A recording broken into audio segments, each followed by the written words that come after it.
Hey everyone, welcome back to another video. Today we're going to be talking about how we balance having two jobs. But before we get into it, make sure you like and subscribe so you don't miss out on any of our videos. So along with POV, I have a full-time day job. I'm a store manager at a fast food restaurant. So that's 40 hours a week, plus employees texting me and calling me on the weekends and the afternoons when we're trying to film. It has been a struggle to try to find some sort of balance when I cannot give POV 40 hours a week because somewhere else requires me 40 hours a week. And then for Peyton, it's a little bit different. More like 3 jobs, but staying at home with Dean, and then POV, of course, and then I also do content creation for makeup. Every month, I recommend printing out a paper that shows the entire month. I have one for each of the things I do. Right now, I just have what is going to be posted each day written down, but it just helps me see the whole month in advance, and I can just, plan it all out rather than like the night before, deciding when I'm going to post the next day or even that day. Okay, and 2 is set boundaries with your work. For something like POV, where yes, it is a small business, but it is not a job where we go to a place and clock in. So sometimes it's hard to set up those boundaries in your mind. Like when I leave work, my day job, I have to be very intentional with myself not to worry about any of that stuff and not to think about it until I'm at work the next day, which is really hard when employees can text and call me whenever. Sometimes, like yesterday, we were shopping for POV and I got texts that I had to deal with because they need my help.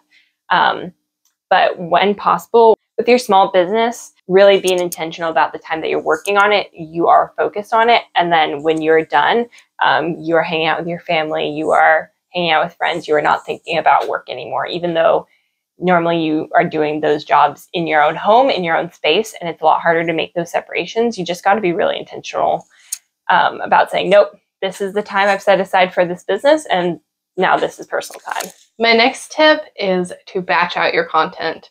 I would say at least do a week at a time. It's just really helpful not to have to worry about every single day, okay, I gotta get everything posted everywhere. But if you do it one day for the whole week, you don't have to worry about it. You just have to post in your stories or interact or, whatever you want to do of that nature, but you don't have to worry about posting reels or posts or any videos. It's just so helpful and saves you a lot of time. Yeah, we weren't doing this for forever of it. We only really started. I didn't even think about it. No. And we're like, oh my gosh, gotta post it. Like I start my job at 6:30, so I'm awake at like 5:30 getting ready for work. And to try to squeeze in time to post on multiple different platforms was incredibly difficult. And half the time I did not do it. So yeah, once we started doing things in advance, it was crazy how much less stressed I was about stuff. And I wasn't even worried. I'm like, I know content's going up. I don't have to feel overwhelmed. Yeah, totally.